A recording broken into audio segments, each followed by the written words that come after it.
So welcome everybody to this session on conservation standards adoption, a change management strategy. My name is Will Beale. I work for WWF and I'm on the board of CMP and CCNet as well as a CMP representative there.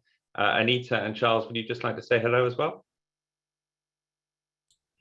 Hello, it's a pleasure to have you here. Hello, my name is Charles. I'm here located in Montreal. Nice to meet you all.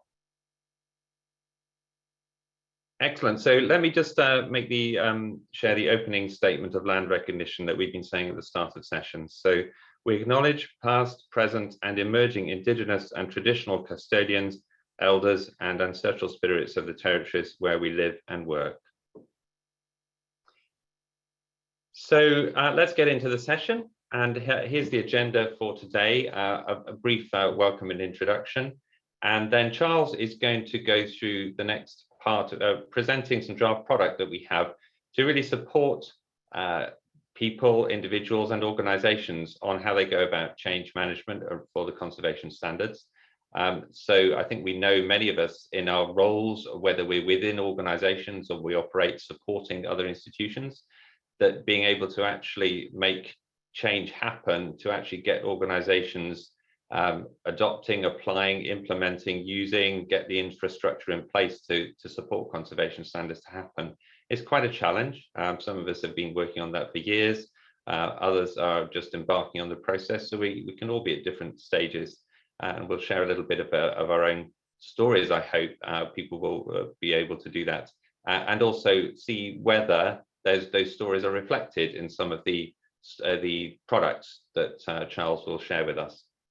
And there will be some breakouts, as we were just discussing. So with quite a few of us on the call today, we probably will have a couple of groups looking at the same pieces of or same tools that Charles will share, just to make numbers work.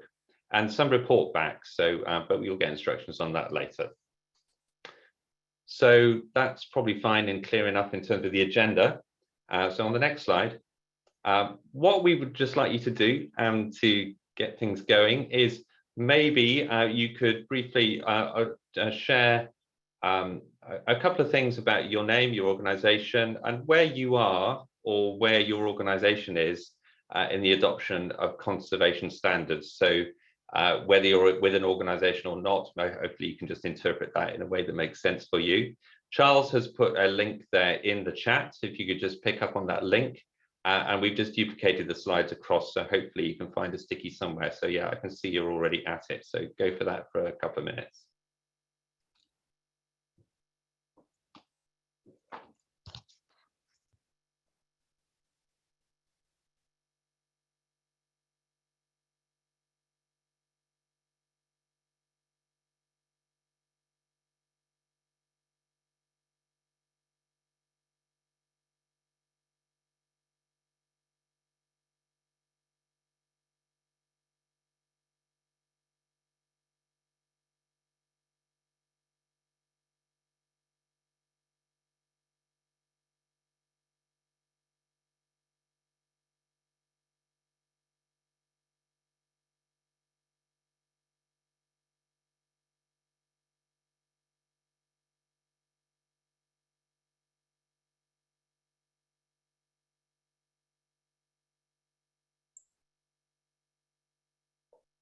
I see we've got people from Canada, US, Venezuela.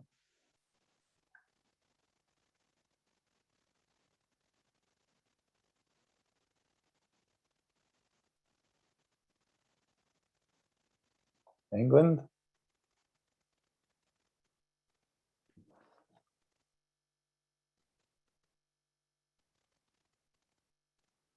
That's great. And as if you've already written something and you'd just like to share verbally, if you'd like to say something, anybody about your story, that you'd be very welcome, just while others are writing.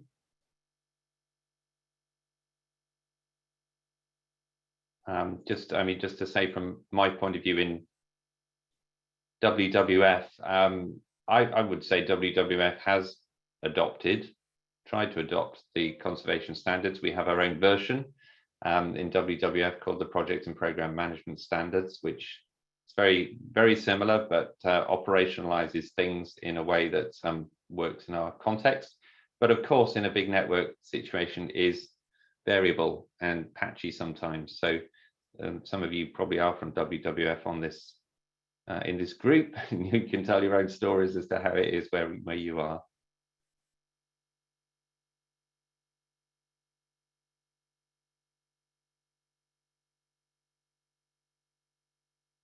And do feel free to look across a little bit what you see from others and what they're writing.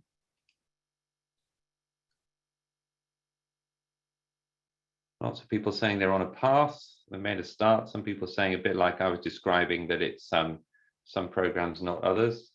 Sometimes some people say maybe they've had made a start, made some progress, and have drifted away a little bit in their organization. Some people coming back to it.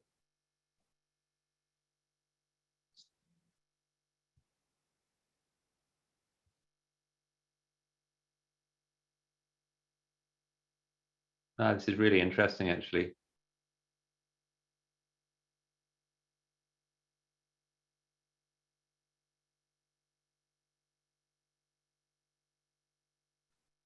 Well, thanks, folks. I mean, you can carry on writing for a couple more minutes, but then we will move on in a moment. But I think it's just really interesting to see across there, and I like your bold statement there for WWF Cameroon, CS fully adopted.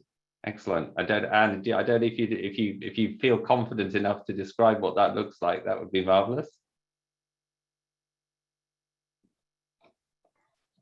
I will. Yeah, when I say we're fully adopted, I'm just continue from what you said, that we have our own, conservation standards which we are using. So we're using that for our strategic plan development, even in all the projects development that we're doing. Yeah, so I would say we are fully adopted. It's true, there's some challenges with getting everybody on board, to actually know how to use it. I think the problem is more about applying that, using that, the standards. But for the adoption, we are there. Yeah, I get that. And I think Charles actually will refer a little bit to what are we meaning by adoption when he introduces, because there are different ways of interpreting that word as well. So yeah, I recognize we didn't give you a definition of adoption up front, so that might influence different your responses as well. Okay, thanks. Waiting to hear from you. Thank you, Anne, for that. Okay. Charles, I think probably with that, you can feel free to provide any reflections, but do continue from there. All right, thank you. I will go to the presentation mode. Okay, can you see my screen? You can hear me okay? Yeah, all good. Great. Well, thank you everyone for sharing your journey with us. We'll definitely have a look at this and see how we can. It's going to help us make sure that we frame our project in a way that is helping anyone which is in any place in their journey adopting the conservation standards. So yes, on the word adoption, we are using it as a simpler and generic term to mean both operationalization and institutionalization. For anyone that has tried to pronounce those words independently, you'll realize that maybe it'd be useful to use a more simple and generic term. So we're using adoption to replace operationalization, by which we mean putting the conservation standards into use for specific projects and programs. So a day-to-day use of conservation standards, and institutionalization, which is the building of effective processes, standards, infrastructure, and culture to support the conservation standards as the regular way of conducting business in an organization. So if you have ideas on a better term than adoption, we would be interested to hear your feedback on that later.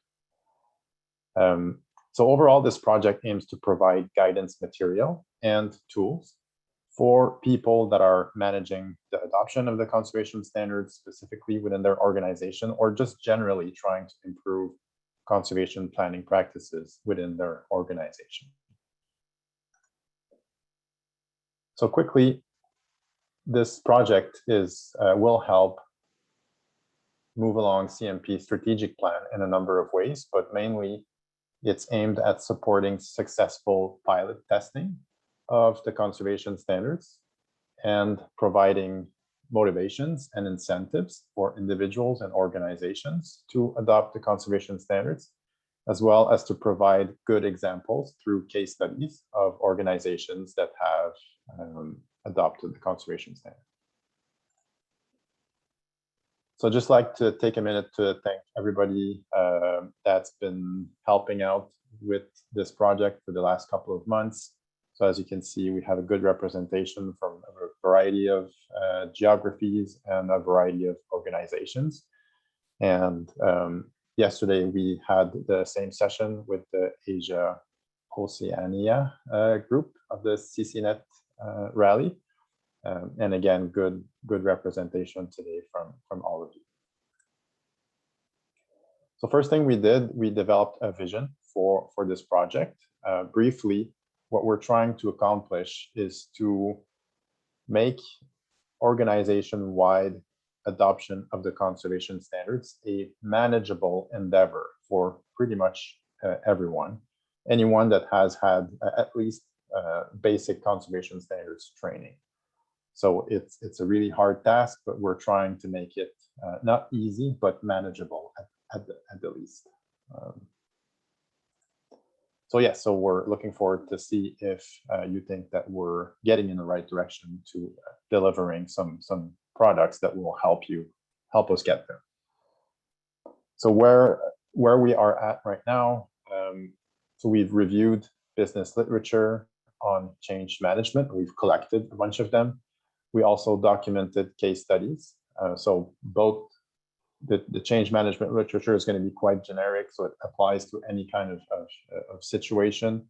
So we're going to merge it with case studies to make it more specific, more applicable to the conservation standards, and integrate all of this into guidance material and tools so that all the information is centralized and ready to use for all of you. All right, so now I'll give you a brief introduction of the material and the tools that we have developed to date.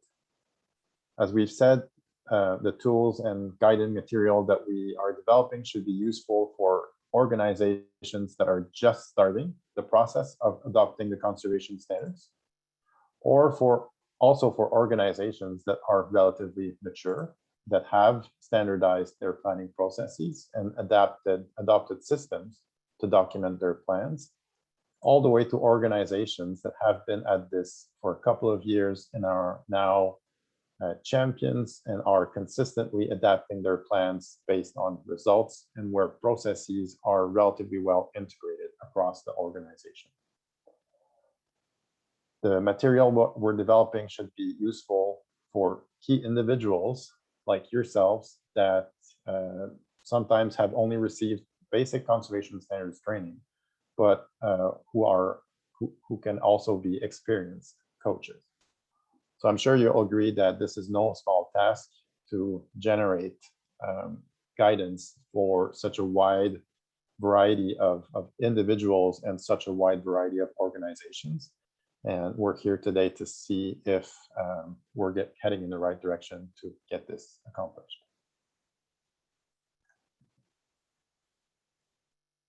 All right, so no surprise here, we are proposing that the best tool to support individuals in managing an organizational change, like the adoption of the conservation standards, is the conservation standards. So the conservation standards allow you to assess, plan, implement, analyze, adapt, share your journey adopting the conservation standards. So let's not reinvent the wheel and use the tools that we are promoting and developing together.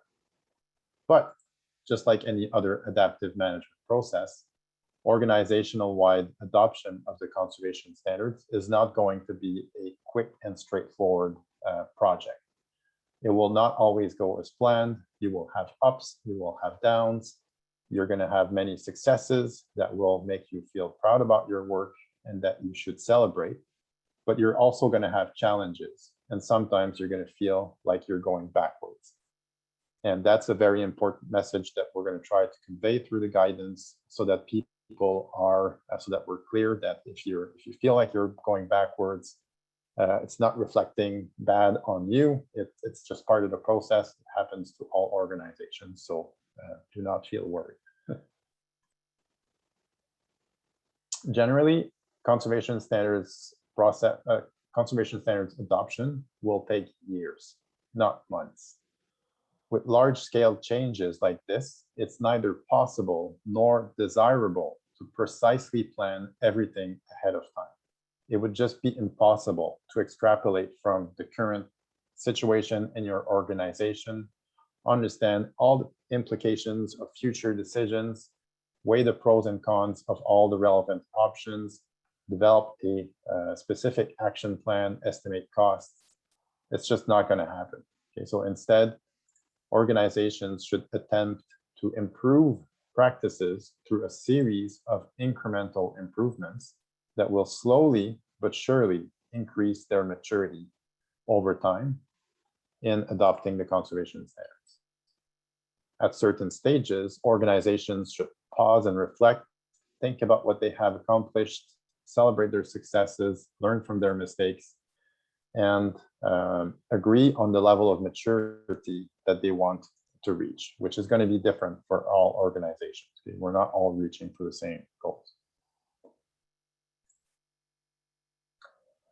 So we've developed a generic change management theory of change, which is the central product that we'll be looking at today through the exercise. It's been built based on change management literature, but also literature on agile approaches, on CAMEL's outreach and communication project, as well as on a series of case studies, some of which you see here. So we have about 7 case studies to date. Many have been already published and shared through the CCNet case study competition. Others are new and are being developed. So we're gathering them all into this central CAMEL entry in Marathi Share so that everybody knows where to look for them. And we're standardizing them. So all the information, all the case studies, strategies, expected results are all getting entered into Marathi Share in a similar format so that it makes it easier to compare other organizations' experiences and learn from them. So we see an example here from the Endangered Wildlife Trust and the International Crane Foundation.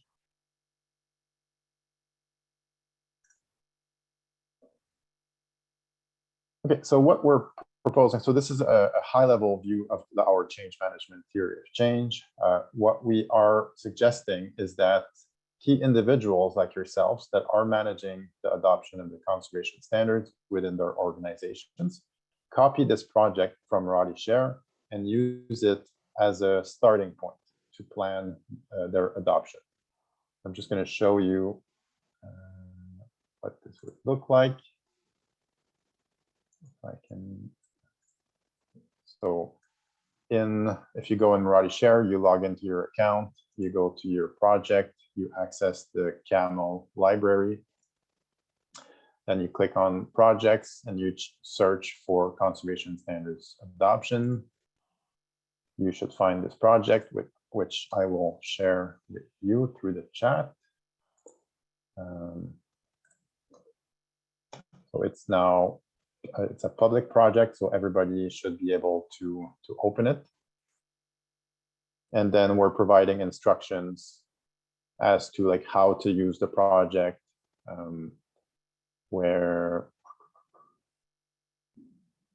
that we're suggesting to copy this project and then start populating it with content that is relevant for your own situation.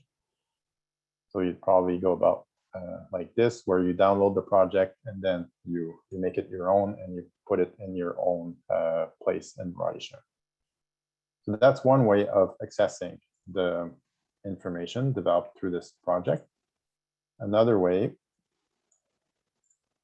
So we're going to be generating a Word or PDF report, which is an extraction of this Rally project.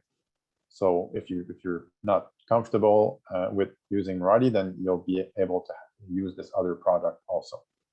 So it's just the same information. So you're going to have, again, instructions, vision, scope, people that have contributed. You're going to get the theories of change, the high level, the detailed theory of change.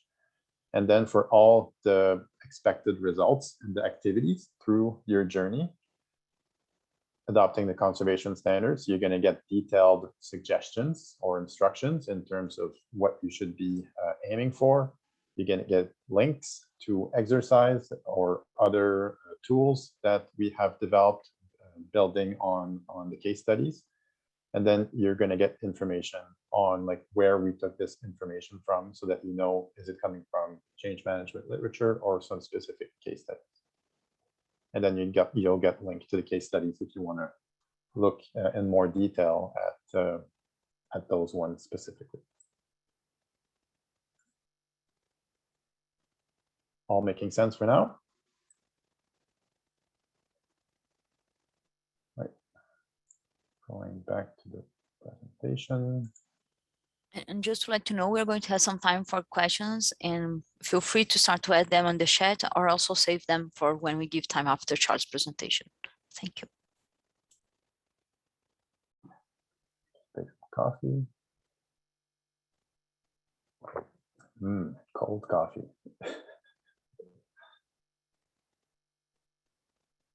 All right, so we have developed this generic change management results chain to support this incremental pause and reflect adoption, pause and reflect approach to adoption of the conservation standards. So the process starts with the conservation capability maturity analysis, which we'll look at in a few seconds, that we're using to identify your current strengths and where your organization would like to make some improvements. And then the step-by-step approaches that are suggested in change management literature have been modified to follow the conservation standards 5 steps, so that it feels more familiar to members of the conservation standards community. So we see here, assess or determine readiness for improvements in conservation planning, plan the improvements you're going to make, improve planning processes, analyze and adapt your improvements, and then share your learning with the conservation standards community, so that we can all learn as a community. And then expected results from all these steps is that stakeholders, and by stakeholders we mean everybody who is affected, impacted, or using the conservation standards. So it could be planners, but also people that are going to be consuming information from the conservation standards process. So it could be board members, partners, senior management, finance staff. So you just have to decide who exactly you are targeting for each of the incremental steps. So stakeholders have to buy into the need for conservation standards adoption and feel inspired to contribute. They should feel enthusiastic about the adoption of the conservation standards. They should adopt the conservation standards, and then you're going to want to make sure that they don't want to go back to what they used to be doing, so that the change is sticking for the long run.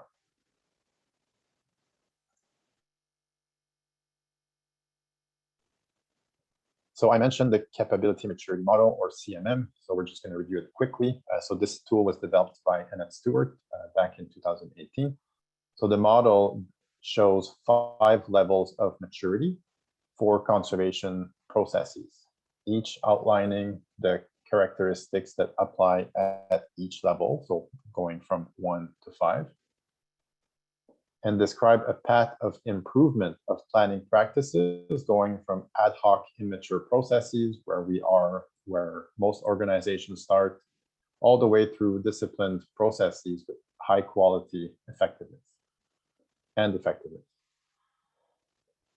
So we see here a description of the 5 maturity levels. So we're going to go just through them quickly. So initial, where your organization is just shaping up and there's no consistent way of performing work or planning projects. Developing, the organization adopts best practices like the conservation standards and information management software like Rally. Defined, standard practices are used widely and consistently. Managed, projects and programs are routinely being adapted based on results and lessons learned. And then optimizing, where portfolio investment decisions are informed by organization-wide data. So experience using the maturity model suggests that the hardest and the steepest learning curve will occur between phases 2 and 3, so between developing and define. Level 5, rest assured, is not necessarily the right level for all organizations. Okay, so for many, reaching level 5 is just not necessary. Okay? It's just not worth the effort. For most organizations, level 3 and level 4 is sufficient and is going to allow you to have a very efficient organization. So one tool that we have developed and that we're not going to be talking about today in detail, but I just wanted to give you a little glimpse. So we've migrated the Anet's conservation capability maturity model to RoadShare. Okay, so in Anet's report, it was a PDF document, so all the information was there, but it was a little hard to use it to conduct the assessment and identify action items and use it in an operation in management of the organization on a day-to-day basis. So we've migrated it to RoadShare in order to make it more practical. So organizations can use this tool to identify where their current capabilities reside and to identify areas for improvement, which will then form the scope of the next phase of incremental improvement of conservation practices and feed into the change management results chain. So you're doing this exercise for a variety of aspects in the organizations that benefit from conservation standards adoption, for example, project selection, project planning, information management, project resourcing, and management. And then you go through the evaluation criteria. So here in this example, a plus means that you're good to go. You're definitely, you have reached this level. A plus means that you've partially achieved it. The yellow means that you're not there yet, but you do want to reach this level.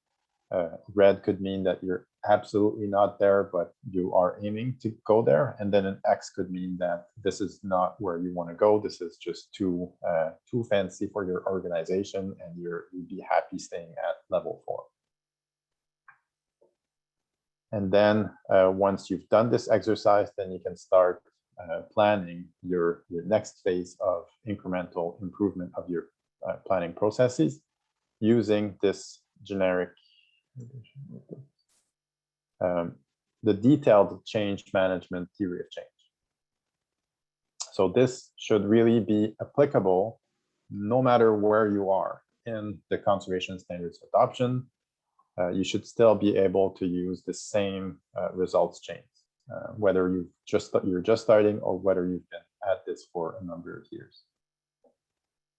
So this tool provides notes on activities and expected results along your journey, improving planning practices.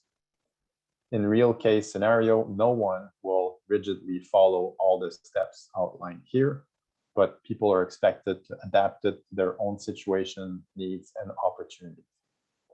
So just like the regular conservation standards, you can start anywhere in the process, skip steps if they're not relevant or if they have been done already.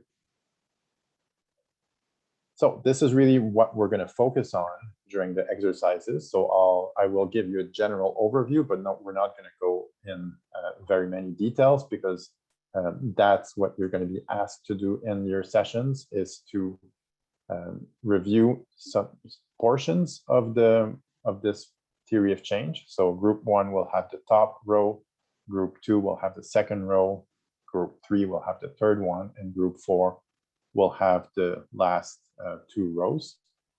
And then you'll be asked to analyze and review and provide comment to how to improve the clarity of this tool.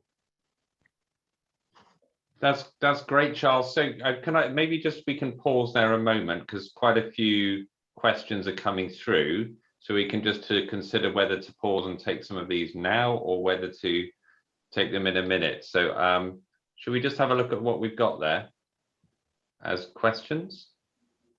Yeah, should I look at them, or do you have? I can sort of run through them, and you can help answer quickly. So there was a question about GCP. You'd use that as an acronym somewhere. So that meant good conservation practice, which I think we've got. And then a question from Musa about how do you determine good conservation practice? Is that you suggesting we use the audit tool or whatever? What are you thinking? Yes. So actually, just to be fully transparent, I just grabbed this. I think this is part of the CAMEL template criteria. So when you're developing a project where you're not working specifically on conservation actions, but more on enabling conditions, you are expected to put this right-hand side of the theory of change in there. So I haven't really thought about it all that much, but yes, you can use the audit tool or the capability maturity model to assess whether or not you are implementing good conservation practices. Okay, certainly a good start. And then I'm just looking at that diagram there. So there was a question about what's meant by the dashed line arrows compared to the solid arrows. Yes. So again, this is a bit of a standard for CAMEL, where you're unclear as to the cause and effect relationship. You should be putting dashed arrows. This being said, I guess we could have dashed arrows pretty much everywhere, because there isn't exactly like strong evidence for any of this as being effective. It's just it's a theory. Okay, all right. So it's a maybe a less proven jump in the logic. Okay. And then just, I guess, also referring to this slide, is you reference planning processes there, and maybe the comment that planning processes doesn't necessarily capture all that needs to happen, if you like, in terms of good conservation practice, adaptive management. So I guess why the focus on planning processes there? Yes, well, that's a good point. And as we mentioned, we are still struggling with the language that we should be using. So before we had conservation standards adoption, now we changed it to improving planning processes.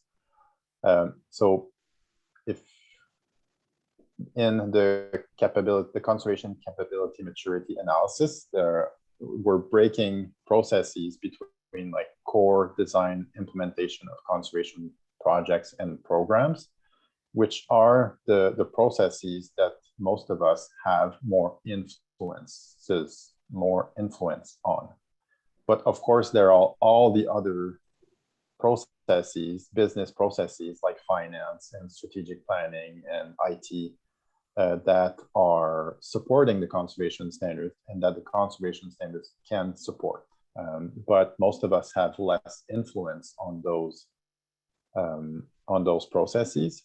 So through feedback from users and the project group, we were asked to kind of focus on what most of us have most influence on, and this is really planning processes. So if you have ideas on other language we can use. Yeah, so all feedback is welcome. So there's one from John Pascus about discussing how to get organizations outside to adopt conservation standards. So John, maybe you'd just like to say something about that and what you're interested in. Sure. Yeah. Yeah. Oh, sorry, wrong John. Yeah, sure. Will. So there's a lot of in the U.S. and so there's a lot of state-based organizations like Department of Natural Resources that, you know, that they're very wedded to you know, things that had happened maybe 100 years ago, and so they have this sort of historic anchor that is really hard to pull them away from.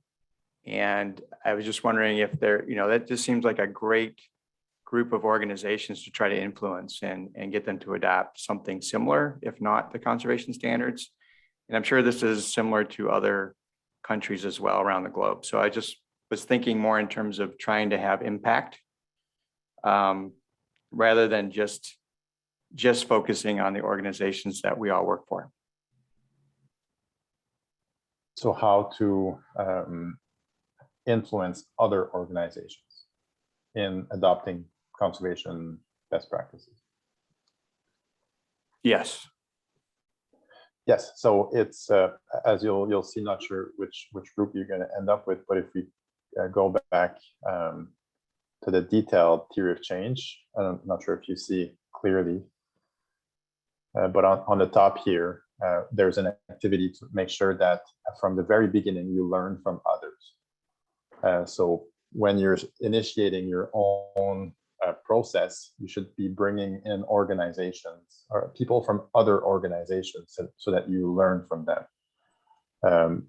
But your example might be referring more to this later part of the theory of change, where you should be sharing your journey with the community, which could include partners, and making sure that you share the benefits of using the conservation standards with other organizations so that they're aware of what it could bring them.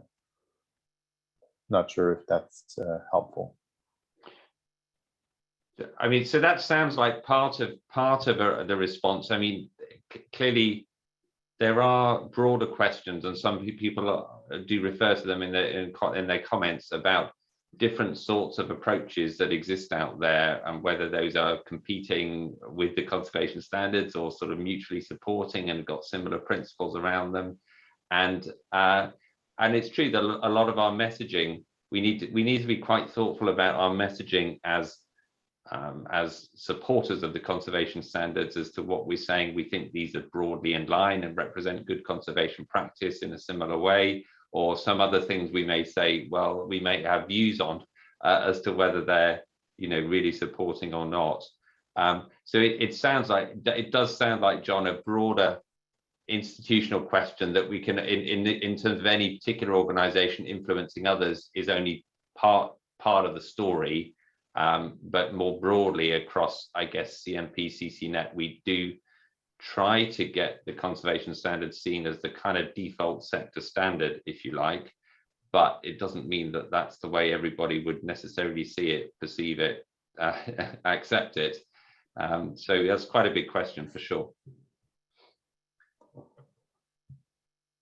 Okay, let's just see one from John Fisher. John, did you want to also come in? Sure. Just I think briefly, so we talked a lot about kind of the capability and the readiness, and I guess there's also a question as part of that understanding, like the real business needs. You mentioned it doesn't make sense for everybody to get to stage 5. So I was just curious about that step of kind of reflecting and listening and thinking about which aspects of the standards are the most useful and where you might want to take a lighter approach. And there's a session, I think, last week on kind of, you know, lighter versions of the standards. And I didn't see that in the detailed one, so I just was curious if that fits in here. So yes, so a very important step is to make sure that you document views on the conservation standards, and you identify what are the motivators and the potential barriers to conservation standards adoption. So we're not specifying exactly which parts of the conservation standards you should be adopting. But really what we're stressing on is that you should be asking your staff and your colleagues what is most useful to them, and then only adopt this portion of the conservation standards. So in this way, we're trying to like stress the fact that you need to simplify adoption of the conservation standards by focusing on a very limited amount of change at a time. Great, thank you. Thanks both. So I think we're nearly ready to move on, Charles, to the next bit. Just to check in, anybody else got a major general question at this point that you'd like to register?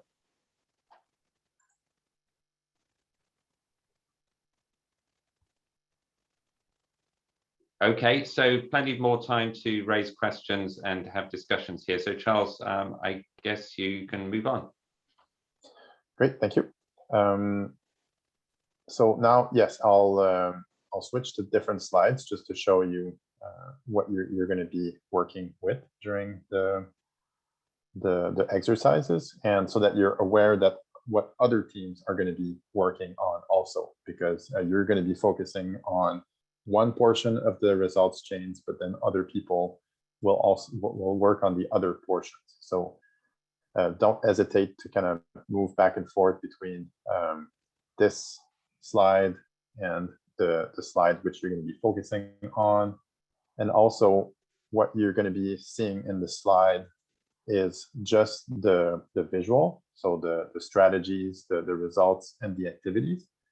But if you want to get a look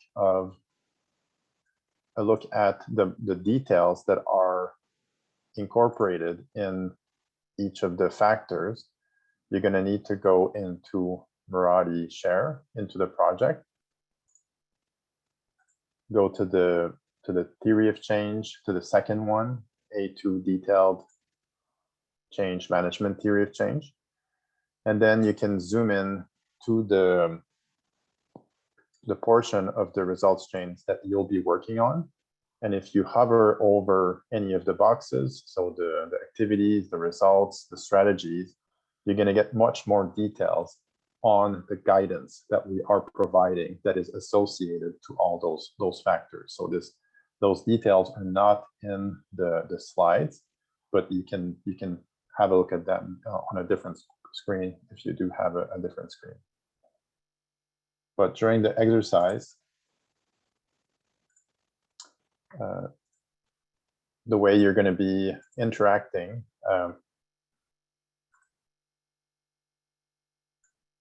is using the slide for your room, and we're going to be asking you to indicate if you think that some factors are not relevant, which factors are most important using the stars. And you can also add new boxes. You can add some links.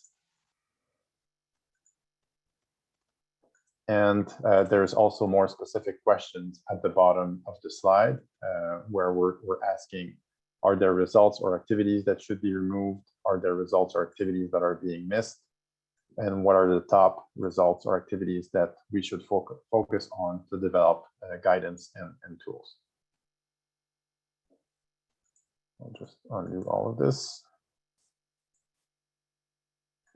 All right, so for the first one, the strategy is to determine readiness. What's the appetite? What are people needing that you can deliver through adoption of the conservation standards? So the first result is you're going to want to ensure that you have a leadership team, you have support from the leadership, so that you have sufficient influence to lead and adopt the conservation standards.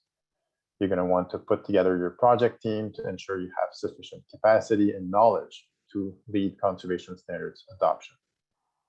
Leadership and staff should feel important.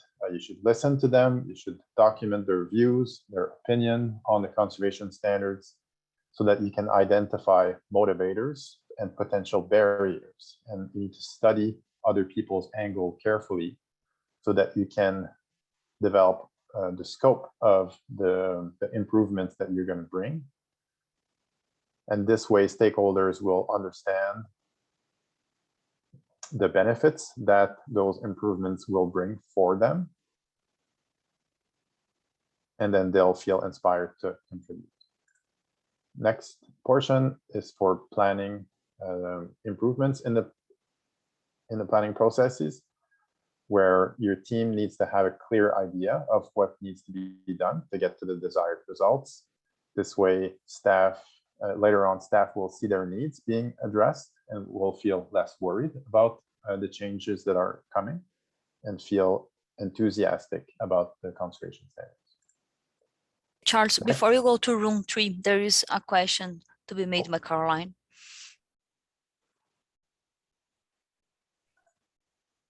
Caroline? You're on mute, Caroline. Oh, sorry. Thank you. Thanks, Anita and Charles. Just a quick question. The questions down below are they're pretty much the same as the above, right? So we could do one or the other, or Yes. is there something different that you're asking down below? No, it's just whatever you prefer. Yesterday, Okay. some teams Yeah. like to interact with the boxes, some didn't. Okay. Prefer to use those. Thank you. Thank you.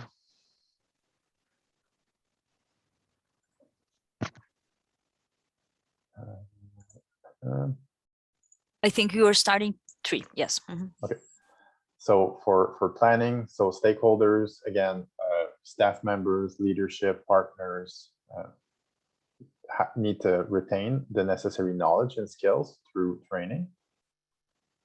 They need to know exactly what they have to do. They need to be empowered to make changes on their own, and the results of the good work that they're doing needs to be visible so that people are encouraged to adopt the improvements.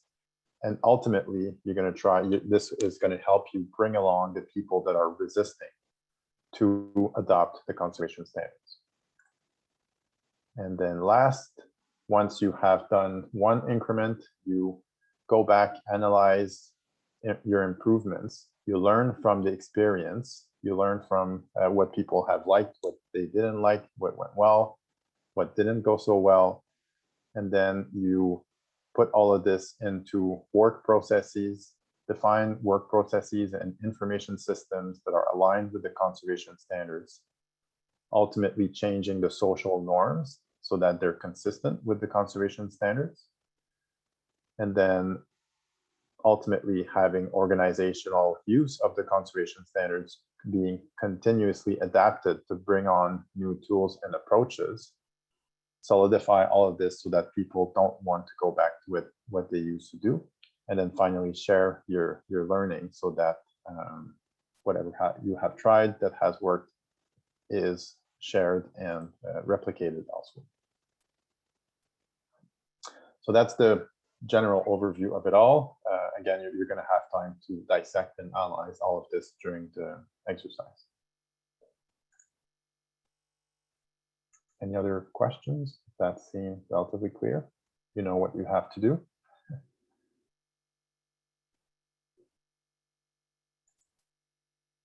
Erica has just put a couple of comments in that this one saying, consider adding behavior change knowledge to the theory of change, including the need for early adopters. So yeah, so that's a good general comment, but feel free to add that in, Erica. Thank you. All right, so can everybody access the slides, I guess, because we did the exercise earlier. Maybe just put that link back in the chat, Charles, again, that would be helpful. Yeah. And and thank you, John, for putting the Mirati share link in as well. So we'll be sending you to 6 groups. So please, group 5 and 6 also find your slides. There's always the room number there. And then Will and Charles will be moving around and we soon meet you in your room. Will, and Charles, are we ready to go? Can I open the rooms? Yeah, and just remember that you need to start by identifying a note taker and someone who will be reporting back to the group after. That's yes, it. please. Okay, so see you in 30 minutes, okay? Good luck.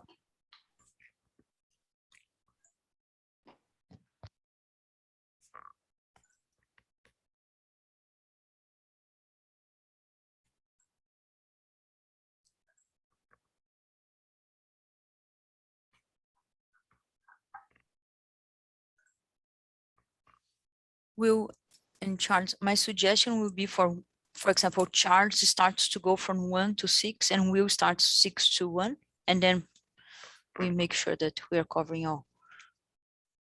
Great. Did we stop the recording? Or? Let's do it. And please, we'd love to hear how the discussions went in each one of your rooms.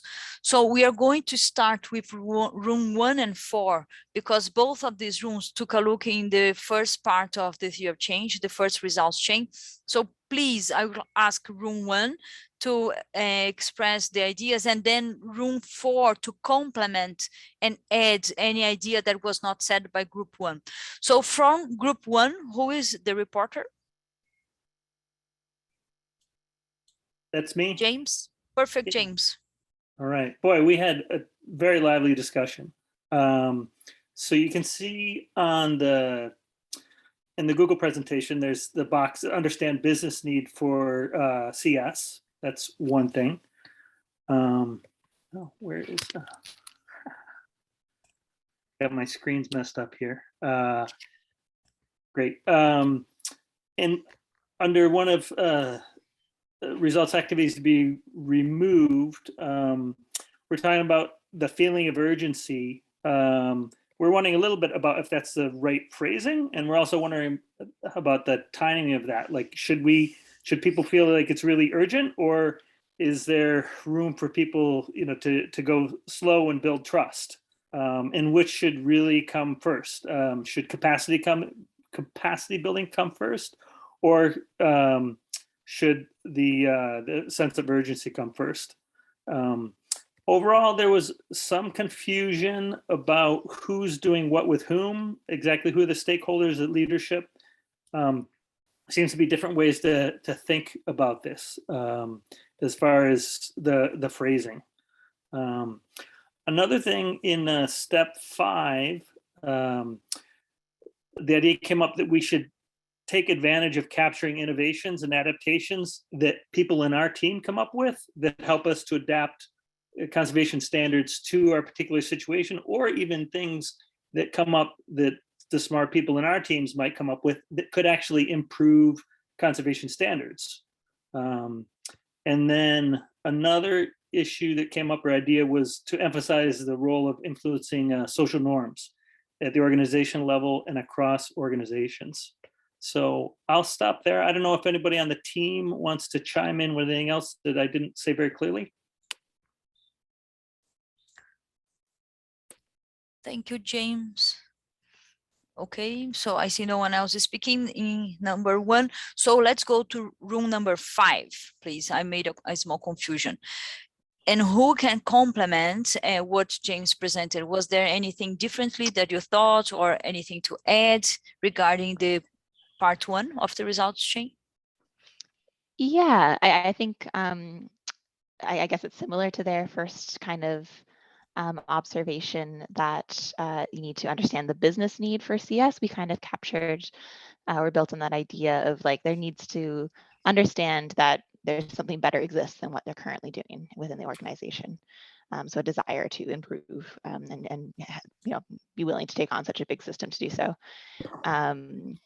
So that also is reflected in the results of commitment to acquire capacity and knowledge for CS adoption.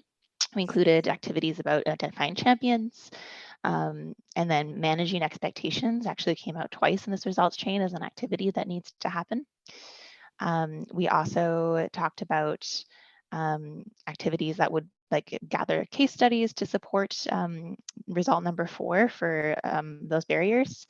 And also kind of had a conversation about how understanding barriers doesn't necessarily help us overcome them. So the idea of creating results chains specifically around addressing those barriers and using the motivators. Finally, the thing that we talked about was that you might need a different result chain based depending on where your organizations are at. That this might look like a really different process for a really new organization that's setting up using the conservation standards versus one where institutionalized systems are deeply embedded. Thank you so much, Sarah. Any more additions, both from room number 1 and number 5? Okay, there is an addition from John Fisher in the chat box, and you all can read. And now we are going to move to number 2. please. Great. Hi, everyone. I'm Jacqueline. Thanks for everyone in our group for contributing in on this. I think we had some similar comments more generally about understanding kind of who the actors were in some of these boxes and also what the terminology meant. One most specifically was under that R3, the purple box there, kind of who are the stakeholders. We all of a sudden jump from this internal process to stakeholders feeling enthusiastic and inspired to adopt the CS. And so there was quite a bit of uncertainty there on who and why that group is now involved. And we didn't seem to find additional details on that. We did add in some activities early on, and it sounds like it may fit elsewhere in the chain as well, conducting a planning needs survey, because that building of the adoption plan under R1 is using the information conducted from the survey. We again tried to add a little bit of clarity between the different activities. So there's the adoption plan, and then there is actual organizational goals that we want to focus on. From the project team having an idea of what needs to be done, we also felt like there was a big jump to staff members. It originally said staff members see their needs are being addressed and are less worried. So we wanted to flip that a little bit and say that they actually feel like their needs are being addressed and feel more confident in the adoption, a little bit more of a positive spin.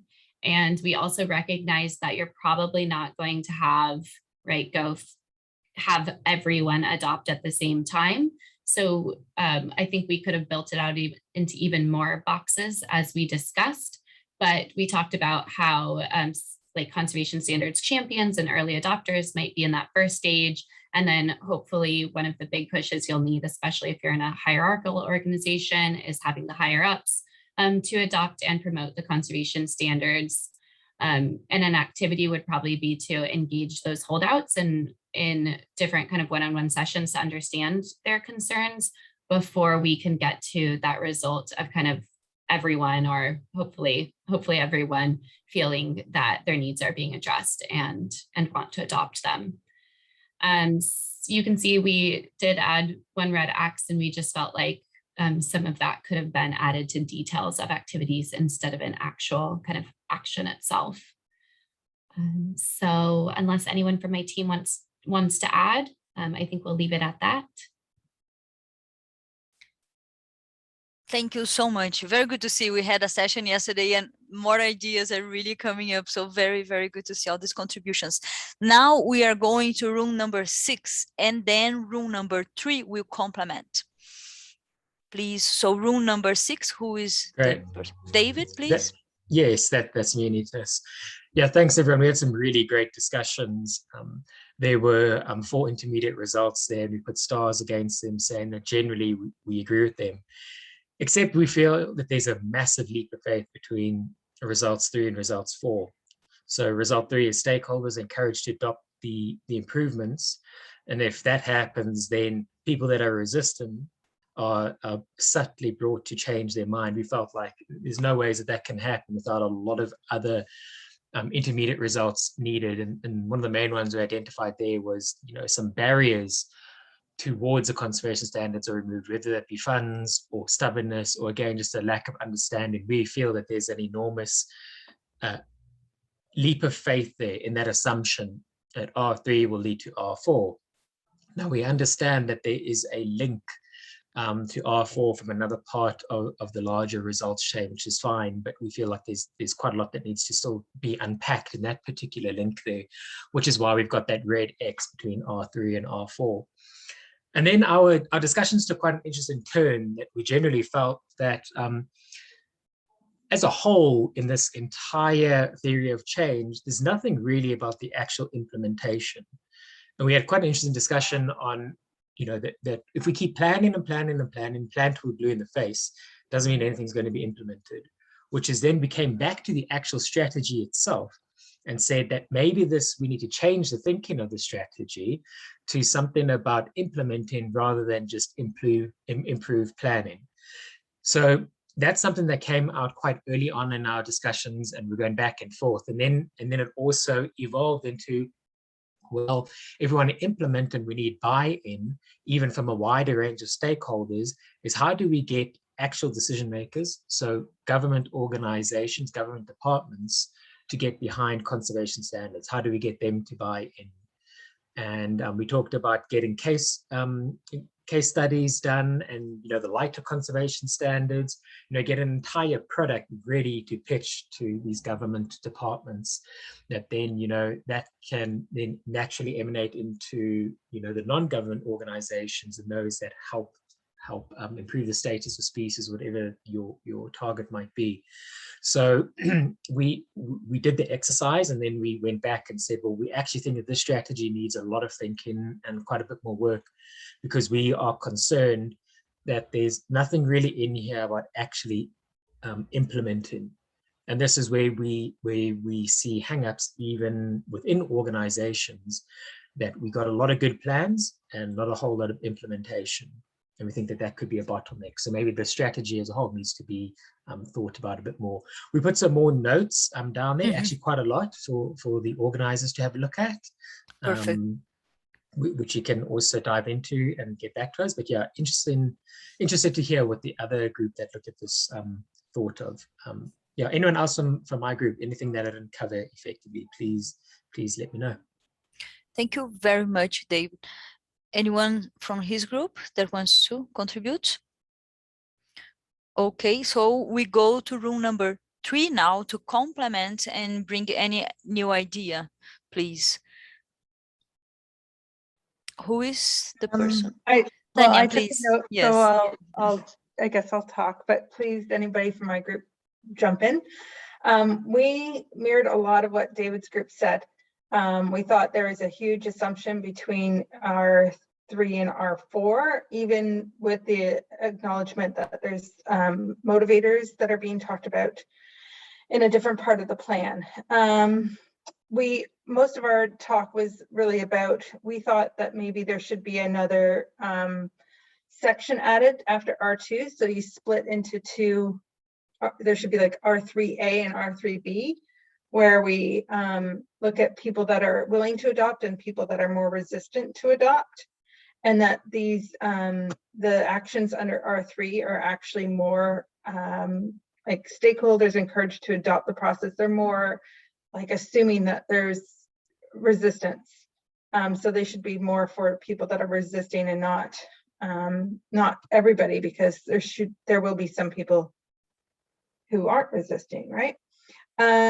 We also talked about the fact that training people and also using the case studies or pilot projects from start to finish, like a light version to show the success. So just again, exactly what David was talking about. And yeah, Molly, thank you, the early and late adopters. That's really great. But we had quite a bit of talk about, we had a hard time knowing what was done before and what's being done after, just getting this section of the chain. So we were kind of stuck on how did they get here, and how do we get going further from that. Does anybody else from my group have anything? Okay, thank you so much, Tanya, for sharing your ideas and your group ideas. So now we go to room number 4 with the last component of the theory change, please.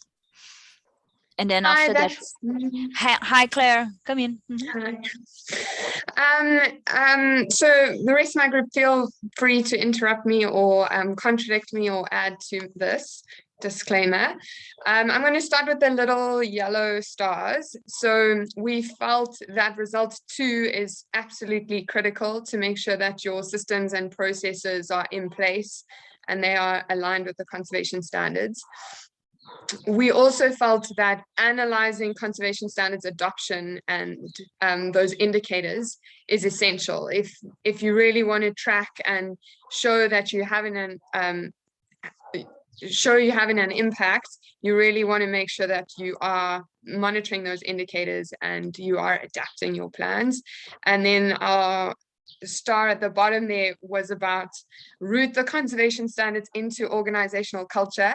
We felt that this is an entire learning initiative on its own. And if Charles wants to carry on with this learning initiative, this is his topic for next year. Thanks, Charles. We made a little comment there. We said we need more clarity and a roadmap for how exactly to do this. We did jump into the Marathi Share version, and we saw there were some additional notes, but we need lots more, we felt. We also felt that there may be a bit of a leap of faith between results 3 and 4, but we couldn't find it anywhere else on the models or in any of the other rooms. But we think that in some cases, organizations might adopt the conservation standards onto sort of a pilot project or program.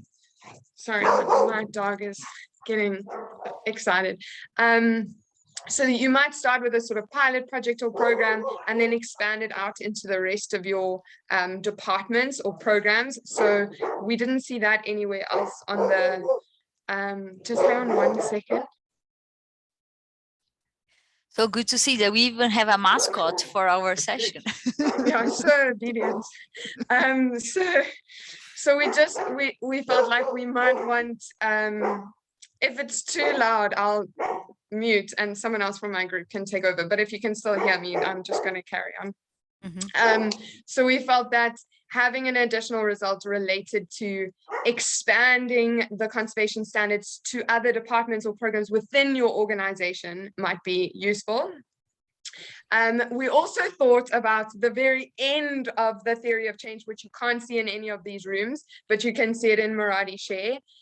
So we spoke about potentially that leap of faith between adopting good conservation practice and that leading to improved conservation impact, reduced threats, and that sort of thing. Maybe we need a result there talking about improved efficiency and effectiveness of the team, which then might lead to improved impact. And then my final point is we put a star next to the activity around sharing your journey with the community. And we had a few sort of testimonial discussions in our group where we spoke about being new to CMP or being a new organization just adopting the conservation standards, and how important it is to have other organizations from CMP or members from CMP that have played these roles within their organizations help and support those people. And as a new member of CMP or as a sort of new organization, you're not always sure who to contact within who the person is within that organization that might be able to help you or guide you during this process. So not only should the new organizations reach out, but there should be an element of us reaching out to those new people and making sure that they are sort of supported through this journey and are really receiving the resources and the sort of capacity and skills they need. Over. Thank you so much, Claire. That's amazing ideas and contributions, and you have a lot of energy. Thank you so much. Anyone would like to add something to this final group?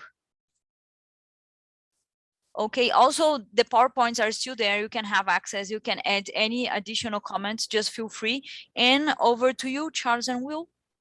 Sure, I'll pick it up from there. Thank you so much to the groups. Really fantastic feedback. So I am conscious of time, and we've got a couple more things to just get through. So what we've just wanted to do now is give you an opportunity to give any final general feedback, overall feedback on, is this going in the right direction? Would you like to make any general comment, any general feedback, high level? Would you make use of this? Could your organization make use of these sorts of products? Any other case studies or examples? So we've got some little, so again, on slides 30 and 31, there's some places where you can put any thoughts. If you'd like to put your name on them as well, you're very welcome. Yeah, just if you haven't got it, maybe Charles, you could put the link in the chat again, just to point people to those slides. So if we just take 5 minutes to do that, and then I'll hand over to Charles to maybe give some initial reactions to the feedback so far and talk about next steps, if that's all right, Charles.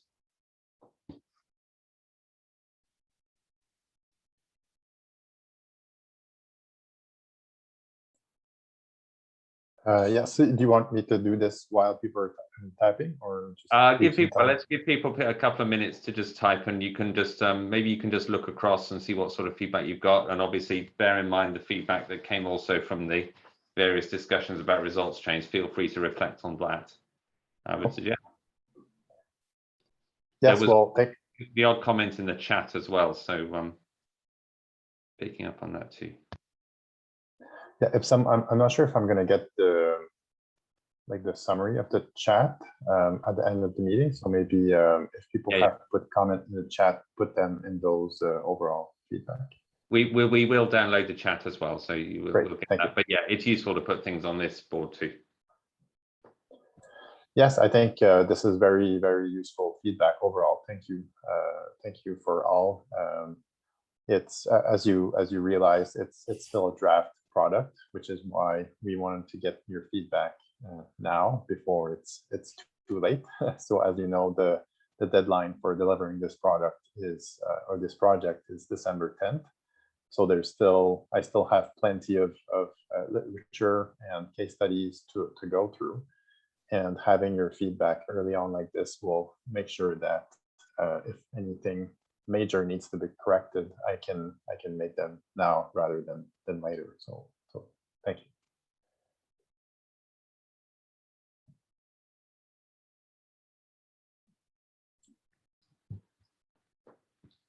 Okay, just 1 more minute on this, and then we'll go on.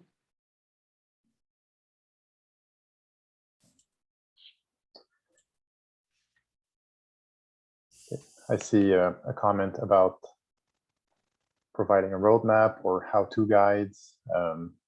So here we'll have to kind of coordinate things with other CNP projects, including the Lighter Conservation Standards Initiative, which, as I understand, is developing products like this.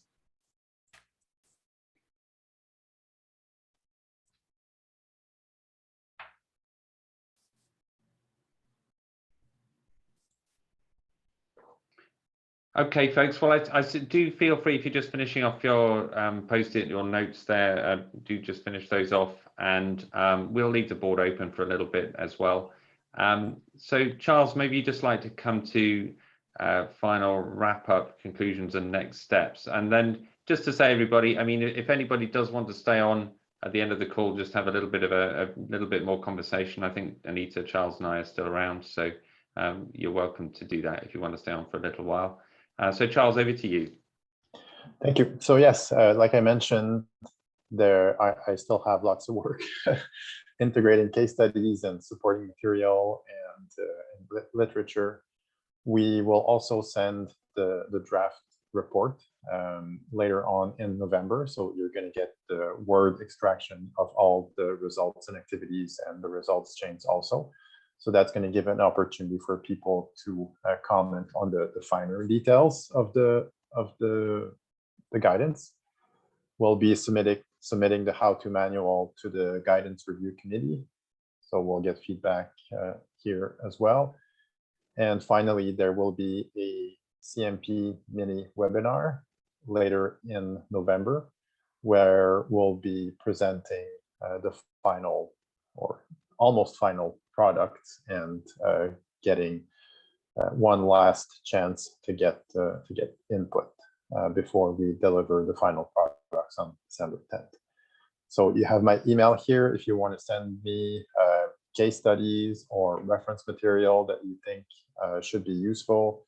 I heard some references to training, specific trainings on conservation standards adoption, which I was not familiar with, so please send those to me. You can visit our workspace, which is in the CMP workspace, but really the central or the go-to place to get the latest information is really in the Marathi Share project in CAMO. But we have here the Word reports and our project plan in the CMP website. So I think that's it for me. Now we're going to send the link to the session evaluation. Yeah. Hi, Sarah, are you still here?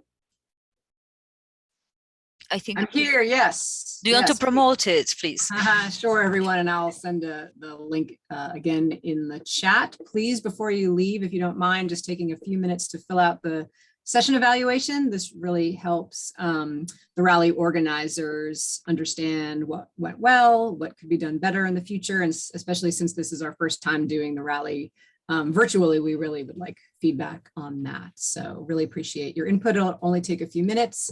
Anita and I both pasted the link in the chat, so go ahead and click on that and fill it out before you leave.